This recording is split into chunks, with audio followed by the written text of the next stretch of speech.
जय हिंद। आज का क्वेश्चन आंसर है क्लास 11 हिंदी आरओ का ये चैप्टर है अवतार से पास का यह है सबसे खतरनाक। आइए प्रश्नोत्तर की ओर आते हैं। पहला प्रश्न है, कवि ने किस आशय से मेहनत की लूट, पुलिस की मार, गद्दारी, लोभ को सबसे खतरनाक नहीं माना? तो उत्तर होगा, कवि ने मेहनत की लूट, पुलिस की मार, गद्दारी, लोभ को इनके सीमित प्रभाव के कारण सबसे खतरनाक नहीं माना है, क्योंकि ये कुछ ऐसी परिस्थितियां हैं जो कभी कभी होती है और इनसे उभरा जा सकता है। साथ ही इस प्रकार की क्रियाओं में व्यक्ति की प्रतिरोधक क्षमता बनी रहती है। दूसरा प्रश्न है, सबसे खतरनाक शब्द के बार बार दोहराए जाने से कविता में क्या असर पैदा हुआ है?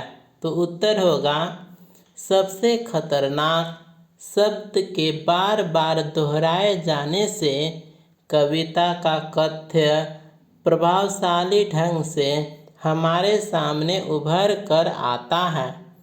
कविता में पाठकों की रुचि और जिज्ञासा बनी रहती है। पाठक खतरनाक और सबसे खतरनाक में अंतर जान पाता है। इसके बाद तीसरा प्रश्न है, कवि ने कविता में कई बातों को बुरा है न कहकर बुरा तो है कहा है, तो के प्रयोग से कथन की भंगिमा में क्या बदलाव आया है, स्पष्ट कीजिए। तो इस प्रश्न का उत्तर होगा, तो के प्रयोग से खतरनाक शब्द की तुलनात्मक स्थिति का ज्ञान होता है। बुरा है में स्पष्ट रूप से आरोप लगता है। यह अपने आप में पूर्ण वाक्य हो जाता है। इसमें सुधार की कोई गुंजाइश नहीं रह जाती। बुरा तो है यह कहकर हम बात आगे बढ़ाते हैं, पाठक के मन में जिज्ञासा उत्पन्न करते हैं, उसे और अधिक जानने के लिए बाध्य करते हैं। तो शब्द यह बताता है कि स्थितियां बुरी तो है, परंतु अभी भी चरम सीमा तक नहीं पहुंची हैं। इस प्रकार तो के प्रयोग से कथन की भंगिमा में यह बदलाव आया है कि खतरनाक की श्रेणी में होते हुए भी अन्य सब खतरनाक बातों से अलग है। चौथा प्रश्न है, मुर्दा शांति से भर जाना और हमारे सपनों का मर जाना, इनको सबसे खतरनाक माना गया है।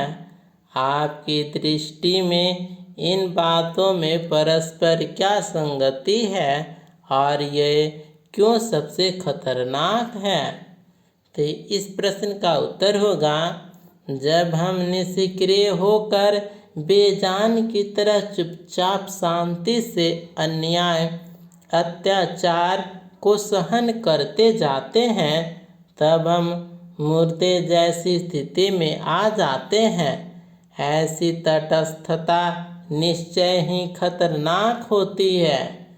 हमारे सपनों का मर जाना उस स्थिति की ओर इशारा करता है जब हम अपने भविष्य के सुनहरे सपने बुनना बंद कर देते हैं और यथास्थिति को स्वीकार कर लेते हैं।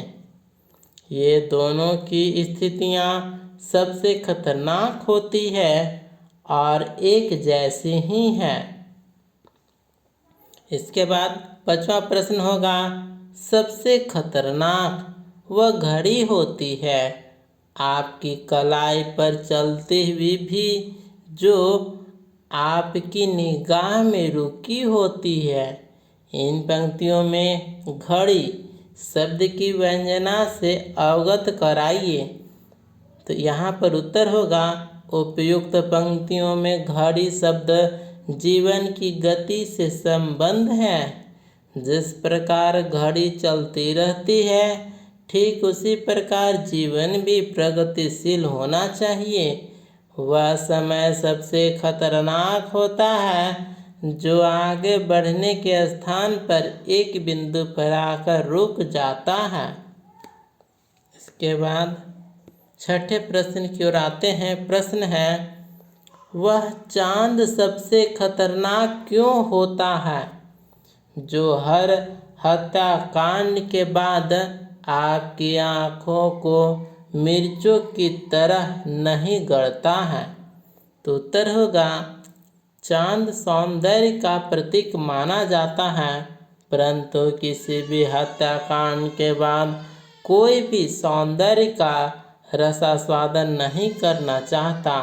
अर्थात कवि के कहने का तात्पर्य यहाँ यह है कि आमतौर पर हत्याकांड के लिए जिम्मेदार व्यक्ति हमारे आँखों में चुभना चाहिए। फिर भी जब लोगों की आँखों में वह खटकता नहीं है और ऐसे समय में वे निर्लिप्त भाव लिए रहते हैं, तो ऐसी संवेदन शून्यता वास्तव में खतरनाक होती है। इसके बाद कविता के आसपास का प्रश्न उत्तर करते हैं। पहला प्रश्न है, कवि ने मेहनत की लूट सबसे खतरनाक नहीं होती से कविता का आरंभ करके फिर इसी से अंत क्यों किया होगा? तो उत्तर होगा, कवि मेहनत की लूट सबसे खतरनाक नहीं होती से कविता का आरंभ करके फिर इसी से अंत खतरनाक और सबसे खतरनाक स्थिति के अंतर को बताने के लिए किया होगा। दूसरा प्रश्न, कवि द्वारा उल्लिखित बातों के अतिरिक्त समाज में अन्य किन बातों को आप खतरनाक मानते हैं? तो उत्तर होगा, कवि द्वारा उल्लिखित बातों के अतिरिक्त समाज में निम्न बातों को हम खतरनाक मानते हैं। पहला है बाल मजदूरी, दूसरा स्त्री शोषण, तीसरा सांप्रदायिकता, चौथा आतंकवाद। इसके बाद अगले तीसरे प्रश्न की ओर आते हैं। समाज में मौजूद खतरनाक बातों को समाप्त करने के लिए आपके क्या सुझाव है?